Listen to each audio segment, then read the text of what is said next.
The Premier Soccer League has postponed Wednesday night's DStv Premiership match between TS Galaxy and Mamelodi Sundowns at Mbombela Stadium after the Rockets team bus was involved in a fatal crash on the way to the game. The accident occurred on the Schoolman's Kloof Road section of the N4 between Pretoria and Mbombela on Tuesday when Galaxy's bus was involved in a head-on collision with the VW Polo. The driver of the Polo was reportedly killed. None of the occupants of the bus were injured, the PSL League said.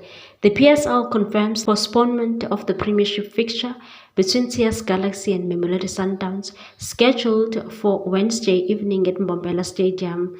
The decision has been made in consideration of the extraordinary circumstances after an accident involving the TS Galaxy FC team bus and another motor vehicle on Tuesday afternoon.